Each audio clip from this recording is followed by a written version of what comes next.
Tú crees que vivir simple es virtud. En realidad es obediencia entrenada que reduce fricción, te vuelve predecible y facilita tu gestión por sistemas que se benefician de tu docilidad. La moral heredada no nació para elevarte, nació para estabilizar flujos. Simplificar fue codificado como bien porque disminuye costos de control. Menos ambición visible, menos conflicto, menos desviación. El sistema no necesita comprenderte si puede anticiparte. La simplicidad moral es legibilidad operativa. Lo legible se administra, lo administrado no decide.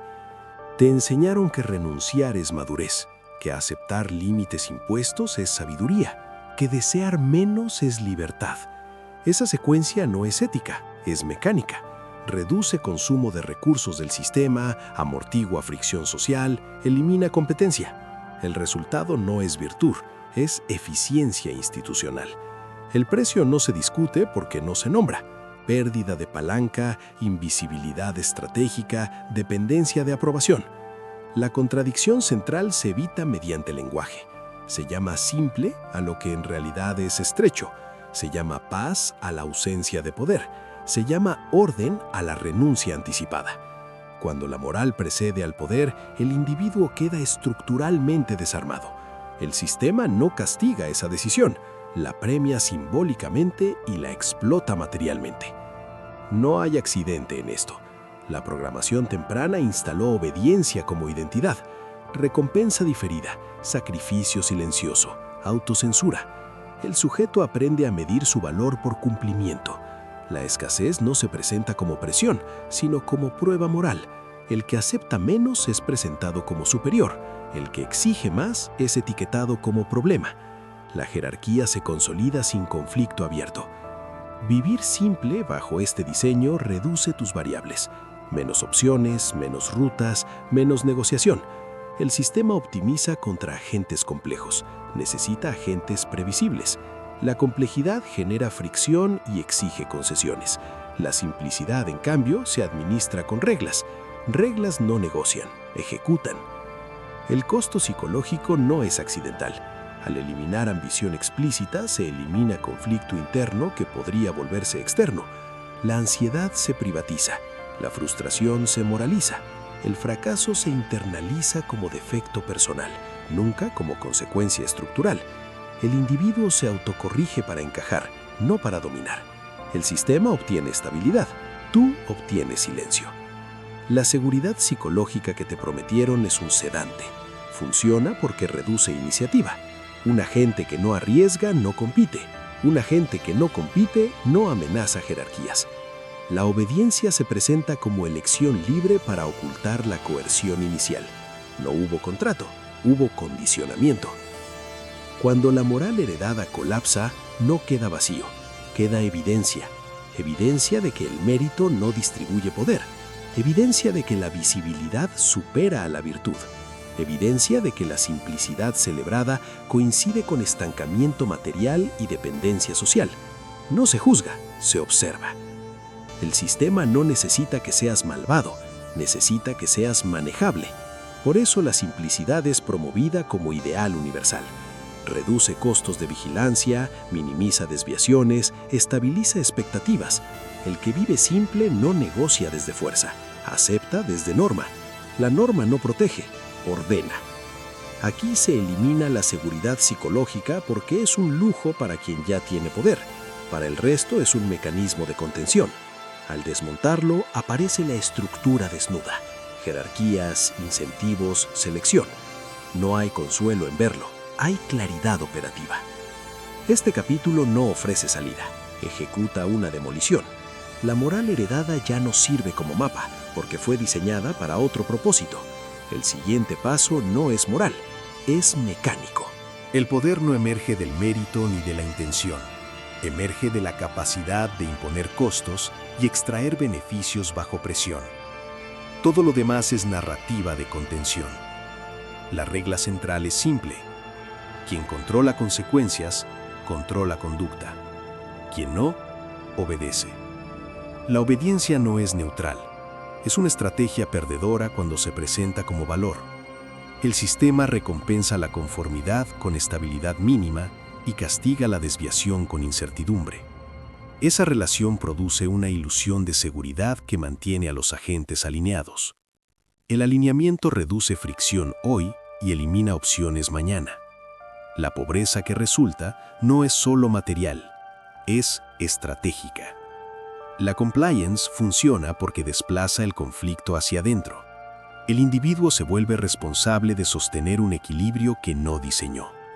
Ajusta expectativas, reduce demandas, racionaliza pérdidas. El sistema conserva recursos. El individuo absorbe el costo.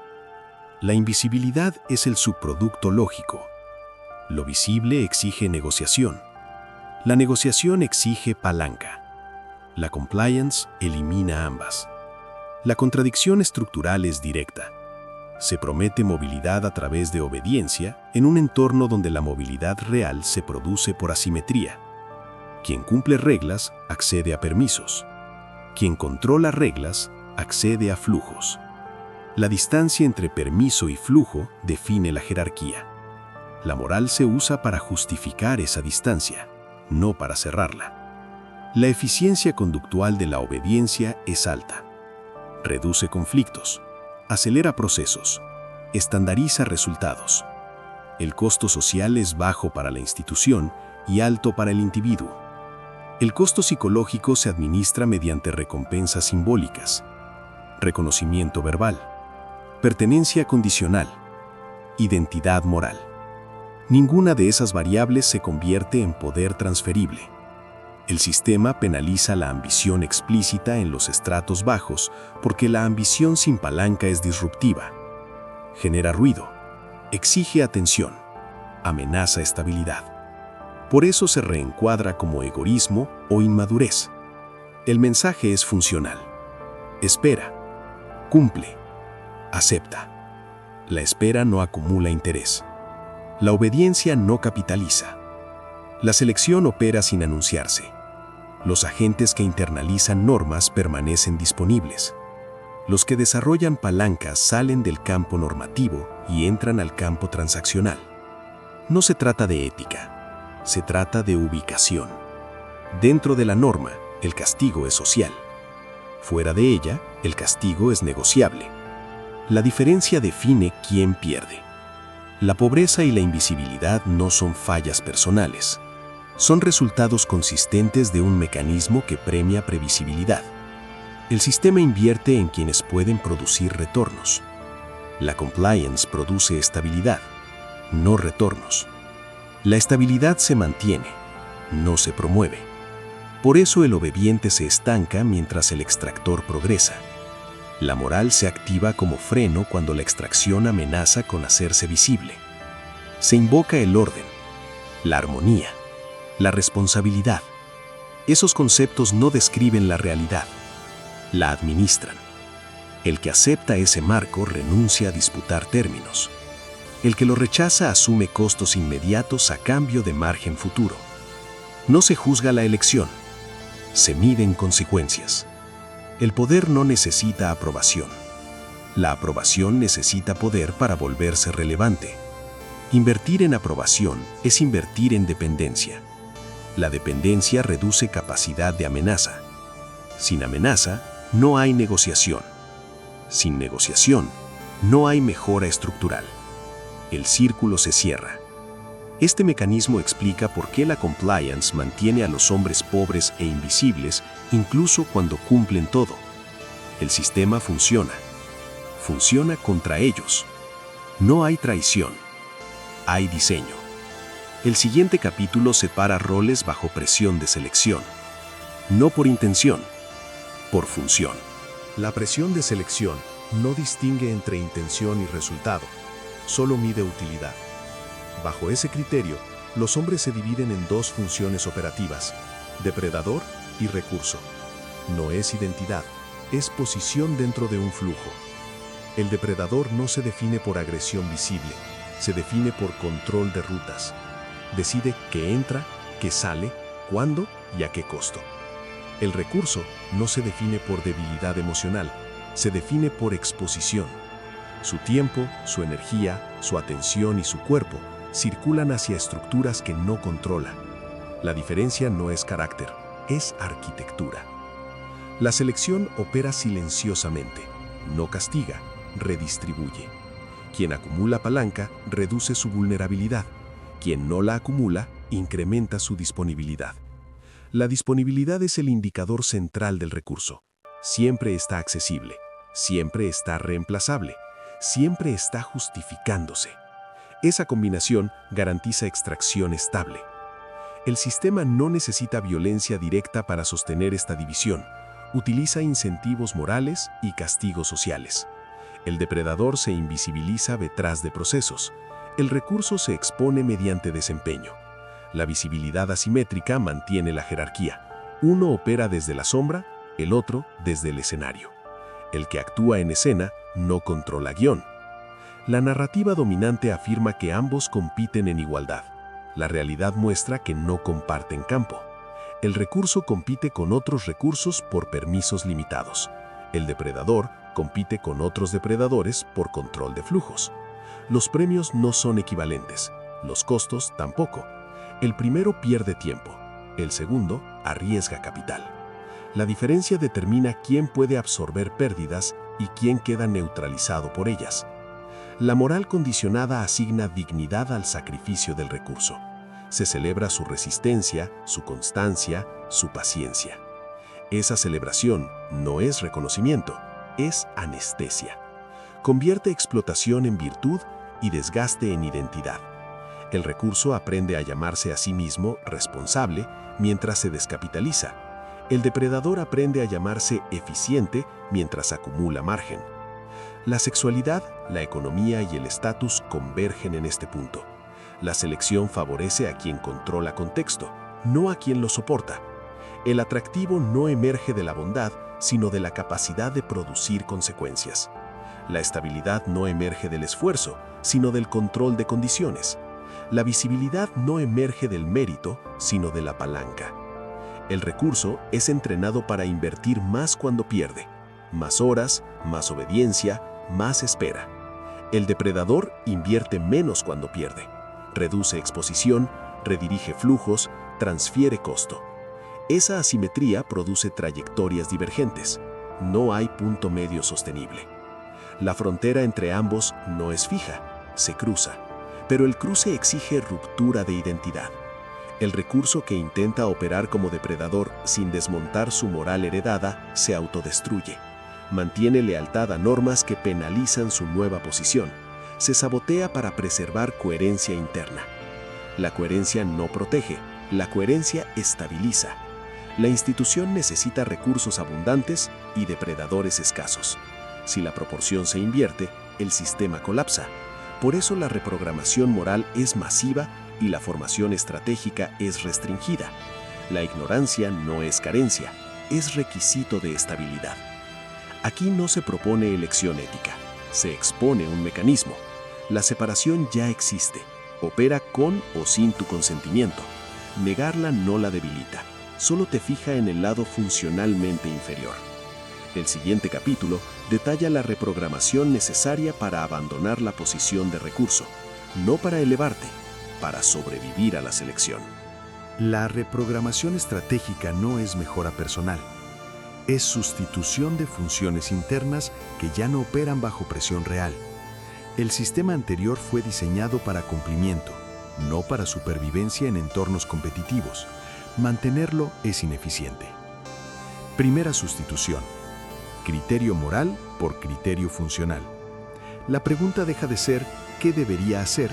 Y pasa a ser ¿qué produce efecto? La moral heredada introduce latencia. Obliga a justificar antes de ejecutar. En entornos de selección, la latencia es pérdida de posición. El costo social de esta sustitución es inmediato: fricción, rechazo, etiquetado. El costo psicológico es menor que el costo acumulado de obediencia improductiva. Segunda sustitución. Visibilidad reactiva por opacidad deliberada. El recurso se expone para ser evaluado. El depredador limita información para conservar margen. La transparencia, promovida como virtud, es una herramienta de extracción. Permite medir, comparar y reemplazar. Reducir visibilidad no es evasión, es control de superficie. Menos superficie, menos ataque. Tercera sustitución. Acumulación simbólica por acumulación transferible. Reconocimiento, reputación moral y pertenencia no se convierten en palanca. Capital, control de tiempo, acceso a redes y capacidad de imponer costos, sí. La reprogramación elimina inversiones que no retornan poder. El costo es aislamiento parcial. El beneficio es autonomía operativa. Cuarta sustitución. Reacción por anticipación. El recurso responde a estímulos. El depredador configura estímulos. Reaccionar consume energía y fija agenda ajena. Anticipar requiere lectura estructural y tolerancia a incertidumbre. La moral condicionada castiga la anticipación llamándola manipulación. Esa etiqueta protege al sistema, no al individuo. Quinta sustitución. Identidad fija por identidad modular. El recurso se define por consistencia. La consistencia facilita predicción. La predicción facilita control.